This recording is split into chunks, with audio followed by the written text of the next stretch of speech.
Welcome to Team Building Cultures, the podcast designed to deliver tools and tips for improving team communication, collaboration, and fostering a culture where teams thrive. Now, here's your host, Beverly Hathorn, owner of Strategic HR Consultants.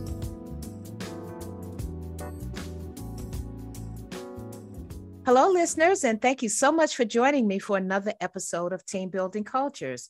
Today, I am speaking with a very, very interesting gentleman, a seasoned leader in contact centers and working with employees. And we're talking about Mr. Jim Lemere. Jim is going to talk to us today about the cultural framework and how it's the key to results. A little bit about Jim. He's a seasoned service operations leader and award-winning industry thought leader. He's a professional speaker, and he has an impressive track record of driving transformational change, which we're all interested in, and how that maximizes performance through a cultural framework that's grounded in behavioral economics and management. So that sounds very informational and interesting, Jim. I'm excited to get going with you and hear what you have to share with us today. So thanks so much for joining me. Well, thanks. Good afternoon, Beverly. How are you? I'm very, very good. Thanks. Good. Let's talk first about being a seasoned operations leader. Tell us a little bit about what that's like to lead in a operations center or contact center, and some of the special talents that we need to develop in our teams to have them be successing in that arena. Yeah. No, thanks for asking. Yeah, so I joined the customer service operations world way back in 1995, and I started on the front lines. And I think there's something unique about starting on the front line and having every job that you can have in the customer service operations space. I think it gives you a lot of street credibility with people. I think it gives you a lot of depth so that you can explain things from a perspective that a lot of people don't necessarily have. And growing up from within has you experience quite a few things. So you get good at critical thinking, you get good at creative solutioning, and you get good at connecting with people that do the job. And so that helps you be an authentic leader. So, I've been fortunate enough to have done that now with several companies and focused on re-engineering along the way. Awesome. I'm right there with you on that. I started out on the front lines as like a customer service representative and dealt with lots of different levels of customer, as well as different situations that taught me all the things that you mentioned, and also empathy and understanding as well. And so I was fortunate to be highly trained at a corporation where customer satisfaction is top. It's very important. Customer satisfaction and employee satisfaction run kind of neck and neck at this company. And I was able to work with a lot of different customers who were both satisfied and unsatisfied. So it helped me to develop that level of understanding and how to communicate with customers as well as my peers. So, and I think it's really important as you go through your history, right, is get comfortable in your skin, right? Self-reflection is key. Evolving as a leader is key. But when you are spending time on service recovery or escalations, you have to be comfortable in your own skin in order to help people through that. If you want to be able to focus on your critical thinking, focus on the solution, focus on the experience, you can't be sitting there fumbling around with confidence issues, right? So know who you are, spend time on yourself as a leader, get that confidence where it needs to be so that you can be a true advocate for the company and usher somebody through an escalation the right way. Wonderful.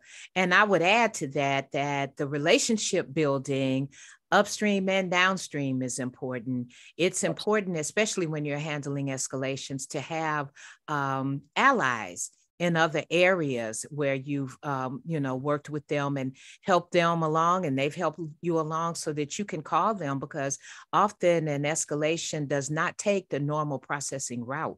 You've got to be able to think out of the box and, maybe get some things done outside of the way that you would normally do them. So when you've got those relationships established, then you can definitely count on the help of others. But it also gives you an opportunity opportunity to assist others, because when you've got that little circle that you work within and that you can count on, then you want to be one of those that can be counted on as well. So, I think the contact center has a completely different environment than just most teams. There's a lot of support building and relationship building that goes on in those centers. So tell us about your transformational change that maximizes performance, because we're all interested in maximizing performance. So tell us a little bit about that. Well, I found myself kind of in a pattern. As I grew up in the contact center space, I started really learning about the ins and outs of the contact center. And I started, even as a frontline rep, just re-engineering my own job and coming up with new ideas for maximizing efficiency and maximizing experience, and to doing that together, that one doesn't make the other sacrifice, right? They can be done at the same time. And as I got into higher jobs, I just kept that knack, and I essentially turned into a focus on re-engineering. And every 5, 6, 7 years, I'd go from one company to another, re-engineer the next center, go to the next one, re-engineer that operation. And so for me, transformational change was really getting down to a process where I could go in and within the first 90 days, get a pretty good, accurate lay of the land. For me, it came down to almost like a menu system. I'll explain what I mean there. If you go into and you assess a contact center, you might know that there are, say, 15 different things that could go wrong in a contact center. So it might be staffing, it might be call center technology, it might be culture, it might be employee engagement. It could be a number of different things, but these 15 things, say, you go into one contact center and number 3, number 4, number 7, and number 12 are off and they need to be addressed in some way. But you go into the next center, those same things might not be the problem. It might be 5, 6, 13, and 14.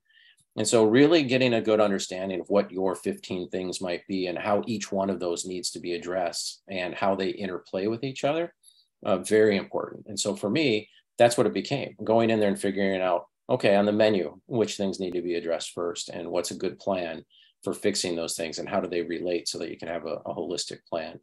Yeah, awesome. So when you're beginning your assessment, how do you, what are some of the tools that you use to get that done? Do you have like a checklist or surveys or, talking to people or all of the above, or what? What are some of the tools you use? Oh, it's a great question. And, every operation is different and they have different mixes of things. I mean, you might have a B2B center, you might have a B2C center, you might have e-commerce, you might have something that's less tangible.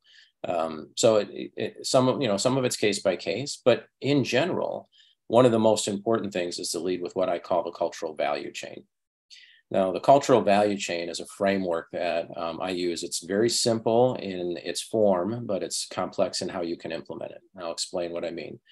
It's made up of 4 different tenets in priority order, starting with leadership excellence. Leadership excellence is important to create the right leadership culture in order to create the next tenet, which is employee experience. And employee experience can have all sorts of things within it. That's what's nice about the value chain is you can take each one of these tenets and you can customize it for the operation or for the business. So in employee experience, you might have things like flexible scheduling, rewards and recognition, gamification, whatever it might be, you would put your things that you would consider employee experience into that tenet.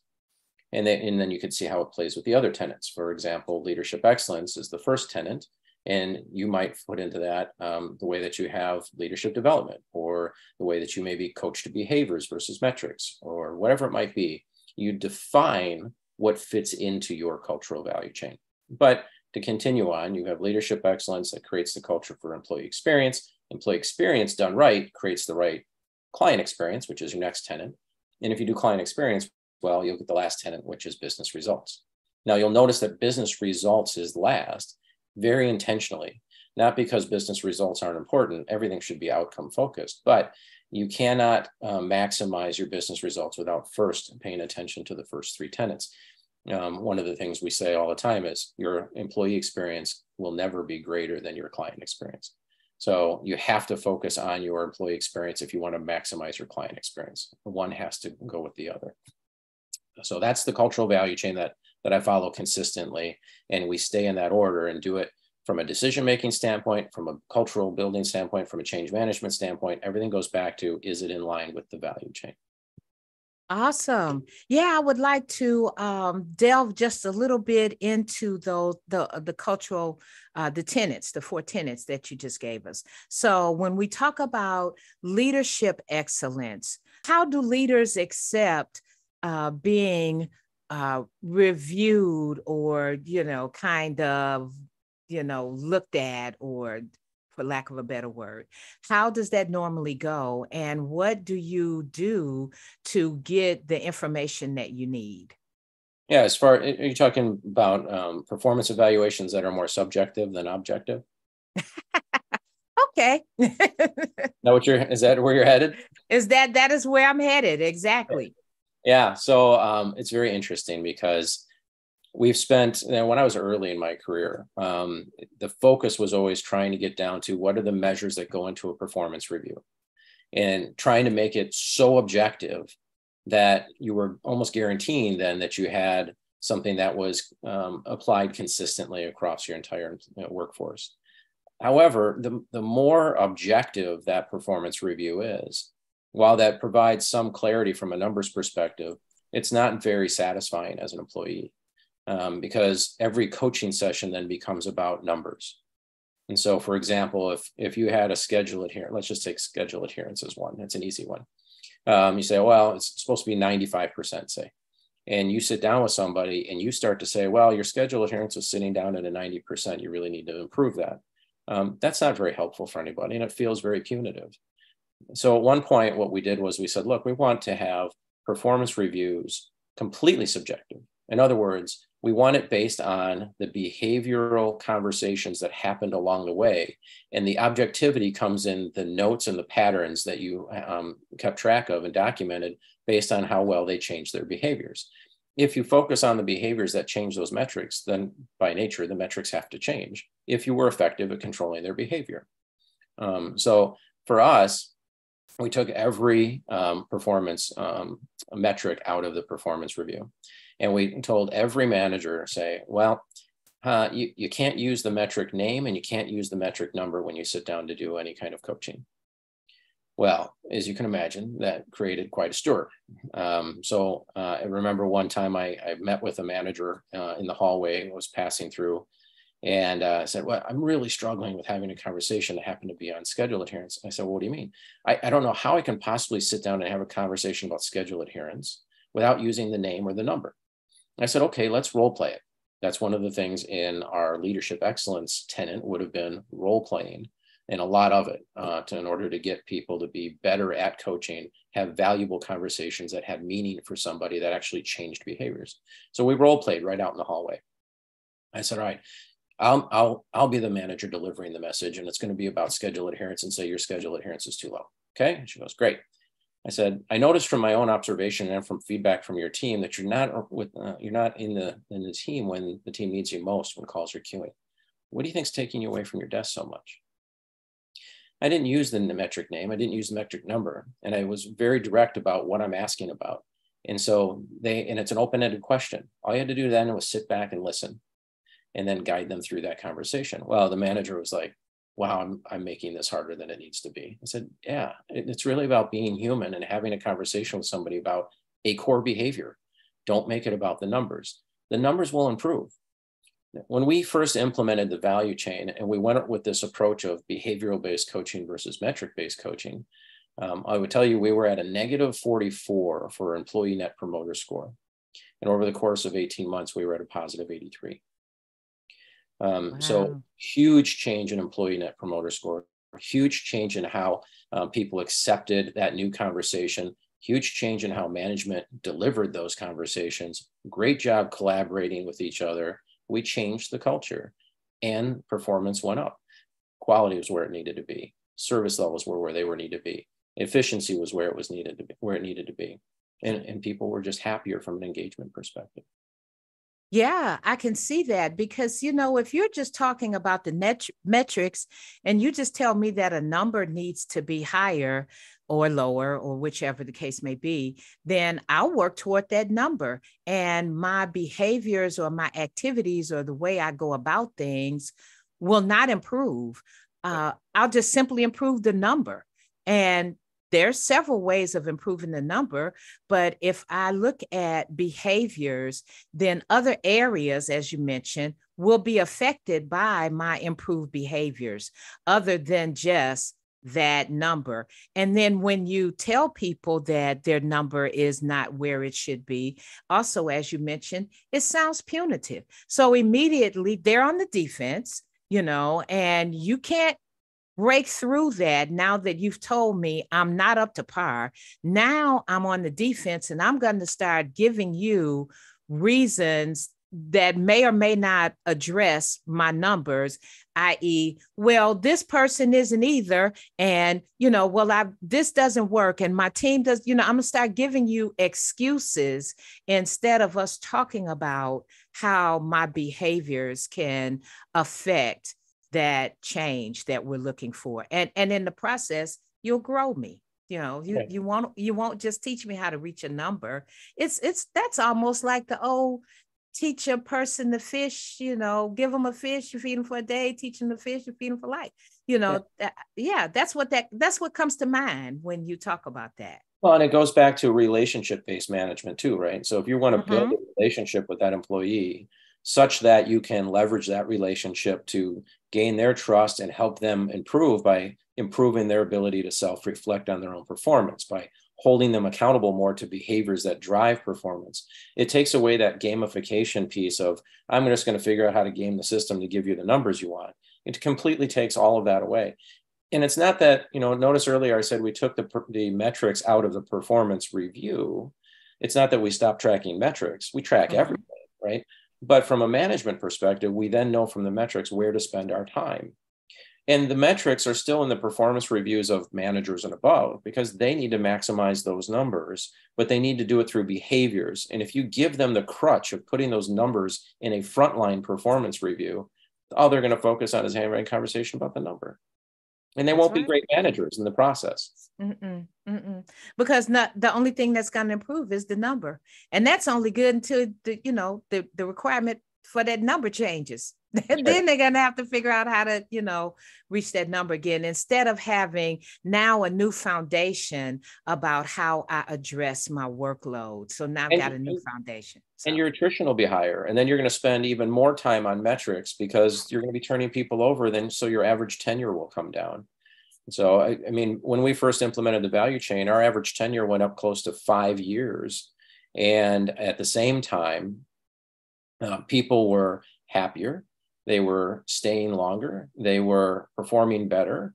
And they were feeding off each other. They were becoming helpful to each other in what we call a we before me team culture is what we were calling that. And so that focused on people helping people at the same level, a lot of peer-to-peer help. So to me, the proof is in the pudding, right? So we took that approach, which seemed unconventional to a lot of people, but all the numbers went right where they were supposed to go. The numbers just follow. That's Yes. right.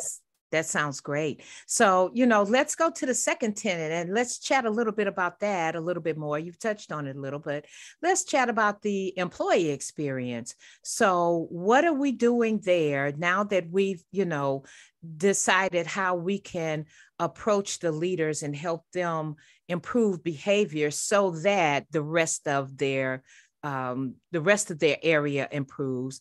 Let's talk about the employee experience. What are we doing there in that tenet?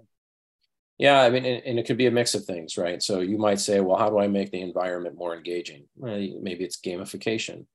Maybe it's a rewards and recognition program. Like for us, recognition was very important that it was frequent and public. Now, people, would argue with us, well, not everybody likes to be publicly recognized. I'm like, true, that's a fact. And what we said was, let's try not to let that be a thing. Let's recognize them anyway and see what happens. What we found out was those more introverted people that didn't like to be recognized in front of others, when they started building better bonds with their team and it became more of a family environment, all of a sudden they didn't mind being recognized by their peers or recognized in front of their peers. And so we found that, that was kind of an old wives' tale that if somebody doesn't like to be recognized, that you should adjust and then just not recognize them publicly. In fact, I think we found better that we brought them out of their shell a little bit, which is good in customer service. We also, like we had a prize wheel, for example. If you got a certain number of punches on a punch card, we'd come by and in the team and we would spin the wheel for prizes. So everybody has examples of these types of things, those types of rewards or recognition programs. Those need to be present, right? But that's in that bucket. Gamification, we tried for a while. Gamification is very difficult if you're not going to focus on metrics at the frontline level, right? So for example, you have to come up with something that you can gamify that is more of a behavior. And so we struggled with gamification. We did find good ways of doing it, but we eventually abandoned that idea. So experimentation is also helpful. People want to know that you're doing different things to help the employee experience become something. It could be as simple as new shifts, like 4 10-hour days. Some people like that, or split shifts. Some people like that. So making sure that you have the ability, if you've got enough scale in your center to support it, and you have a business need for it, try different schedule flexibility. It could be a number of things, right? But anything that you would do that resonates with your employees falls into that employee experience bucket. Measuring the engagement of your employees on a regular basis is also in that bucket. Having that ability to go forward and find out deeper information about what is driving your employees' experience, what's driving their feeling or their sentiment about the environment that they're in, also very critical for that bucket. Awesome. Yeah. I like your example of talking about introverted employees who don't always like to be recognized up front. Once you start building those relationships and kind of finding out what's driving that, and then helping them to be more involved with their team members and building those relationships, you might find, as you mentioned, that it's not that they don't like being recognized up front. And sometimes when people are recognized, somebody on the other side may think that they don't deserve that, or somebody. So maybe it's just that those people don't like the scrutiny that comes along with being recognized. They may enjoy being recognized. They just don't like the scrutiny. And what I like about recognizing everyone for their good work is, if you're recognizing only the same people all the time, that gets to be a problem. That's very discouraging. And people just kind of expect those people to be recognized, and they don't expect themselves to be recognized. So I like that even though you may have some introverts who don't want that you still will find a way to do that, because that shows other people that it's not just Joe and Sam and Judy that are always recognized. There's Beverly and Jim and Sandy over here too that we're now recognizing. So that's encouraging to other team members. Remember too that recognition is more than a celebration of the person that earned the recognition. It's also something that the entire team relates to. You end up celebrating as a team. That builds better team culture. So if you play down recognition because somebody is an introvert, you've robbed other people on the team of that opportunity to celebrate with them, which drives pride. And so you have to look at recognition more holistically, I think. I'm completely with you on that one. I also like that you spoke about actually measuring the engagement.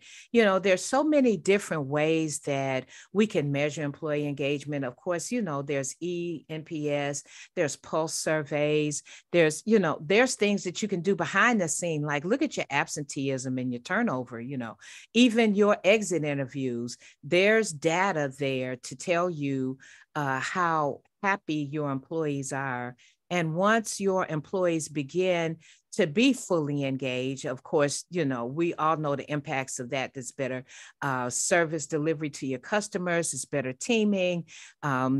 Employees lean more towards training and development. They grow, they build. So there's all sorts of positives to improving your employee engagement. But I think a lot of organizations don't really know the many options that are available to get that data and then to interpret that data. And more importantly, that it's important that be ongoing. You can take several different options, surveys and pulse surveys and exit interviews. You can take, combine those together to get a full view of what's going on with your employees, but you have to be consistent, because you don't want to do that at a time that maybe you've just released bonuses and there's a lot of people that aren't happy with their bonuses. Your data may be a bit skewed. So you need to do that continually and consistently in order to get effective measurement. And then once you've interpreted your data, get into action. Don't just take that data and, they want more flexibility or whatever. Don't just take that data and don't do anything, because the employees who gave you that information are watching for the change. They're watching to see what you do. I think there are two things that are really important about surveys too, when we talk about measuring employee engagement. One, to your point, it needs to be consistent over time, right? Absolutely. But sit down with your employees and share with them the questions that are going to be asked and the context in which those questions are going to be asked. This was really important. When you think about leadership excellence, we talk about storytelling a little bit. And we say, for example, if I'm going to ask a question and there is activity that we've done over time that relate to that question, share the question and say, for example, when we did this, that would fit under this type of a question. And make sure over time, like when people say my input matters, well, make sure that you tell a story when you implement something and say, hey, I really want to congratulate, employee 1, 2, and 3, because they contributed towards this particular idea. And as a result, here's what we implemented and here's what benefits we got for it. And so that there, right there, my input mattered. It changed what was implemented, right? So make sure they understand the questions, the context, even just the terminology. Somebody said, my senior leader appreciates the work that I do. Well, what does senior leader mean? To one person, a senior leader is the manager. To one, it's an assistant director. To one, it's a director. To one, it's the CEO. So get really clear about the question and what it means so that they can answer it in the right frame of mind. Two, make sure that it's anonymous, completely anonymous. People do not want to have any hint that you in some way, shape, or form know who they are when they give this feedback. And so if you want good, honest commentary and scores, make sure that it's anonymous and frequent. Exactly. And that's the benefit of bringing in a third party to do that. Number one, a third party doesn't lean left or right. They're just there to collect the data, to implement the structure and the collected data, and they're going to interpret that data truly clean like it is. And when they deliver it to leadership, it'll be just the data. It won't be any identifying context to put an employee in a not great situation. So they're more likely to be honest when they answer, because if you've got leadership, they may be able to determine who answered in a certain way based on their experience with that employee. So yes, those are great tips on employee engagement. So let's talk very briefly about the third tenet, the client experience. Yeah. Tell us a little bit about that. Well, I think we've all talked at exhaustive lengths about client experience, right? I mean, we all know what it is. We know about client journey mapping. We know about personas. We know you want to get really psyched about client experience, watch Nate Brown, look up Nate Brown, CX expert, the most colorful guy you might ever find. But I will tell you that client experience has to be well-defined. What is it that you are trying to accomplish when you say, you have a certain brand of service or a certain client experience that you're trying to generate? Be specific. And then go after that from a skills perspective. Work your way back up the chain. If you know you need a certain experience and it's going to take critical thinking skills, and what are you doing from a leadership excellence and an employee experience perspective to build critical thinking skills? So define your experience, define who that experience is for, and go after it from a skills-based perspective and work it up the value chain. Yes. Yeah. You can explain to your team, you can say, okay, we want to improve our customer satisfaction. Again, that's a metric, but improve our customer satisfaction.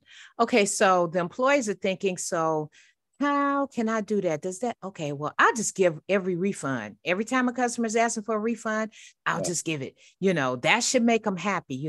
And someone else might say, well, I'll circumvent the process to get installations quicker, but does that circumvent billing? Will that cause a repair issue down the line? So when you talk to your employees about the client experience, we want to make sure that they understand we want an overall good client experience. We want to improve that overall. Well, And and get maybe, yourself away from the metric, right? yes. Good point. It's like, okay, customer satisfaction is the end result, and that's great.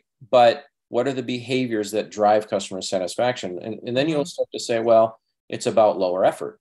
Lower effort drives employee loyalty, drives satisfaction. Okay, so if it's about lower effort, what behaviors drive a lower effort? And you might get to behaviors of a human. You might get to how digital has to play to assist that human. You might get to self-service and how that improves it.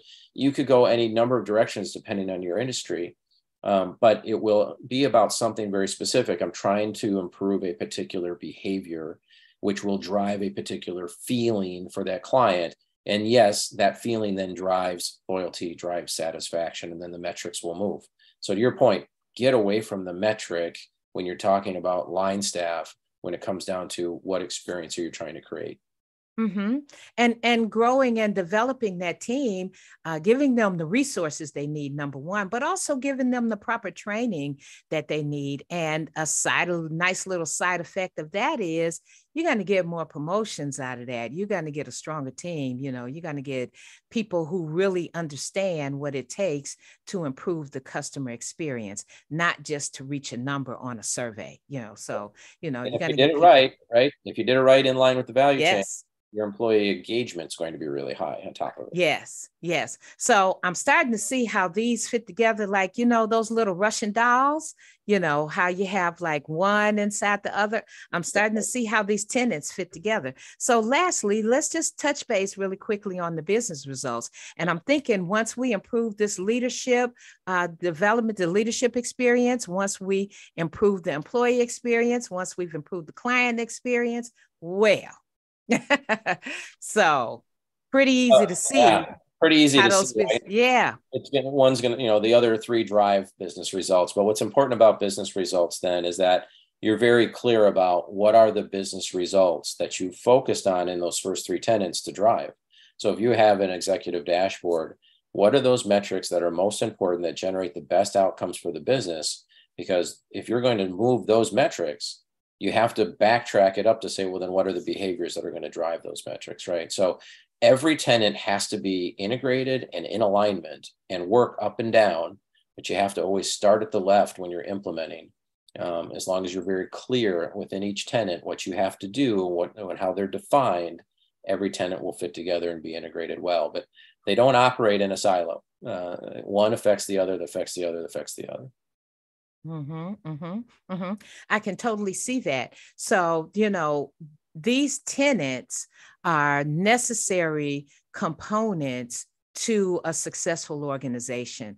And once we have addressed the behaviors that drive the numbers that we're looking at, as opposed to just addressing the numbers, because that's just going to give us a superficial result, or it might even get you to the numbers that you need, but have you improved your team? Have you improved your leadership team? Have you improved your employees?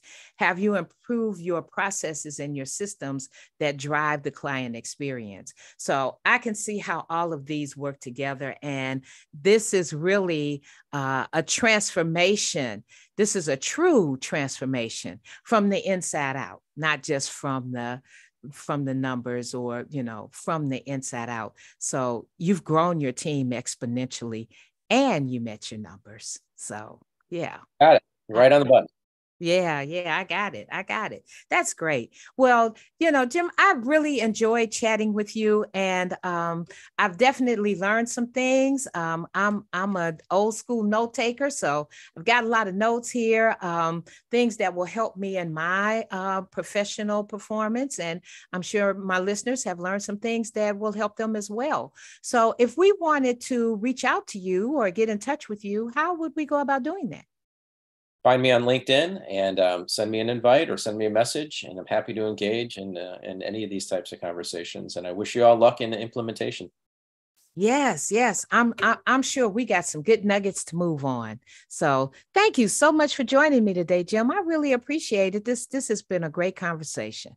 Great to see you, Beverly. Take care, everybody. You as well. Thank you. Bye. Thank you for tuning in to another episode of Team Building Cultures. We hope we have delivered helpful and enlightening information to help you create your dream team. Join us next time.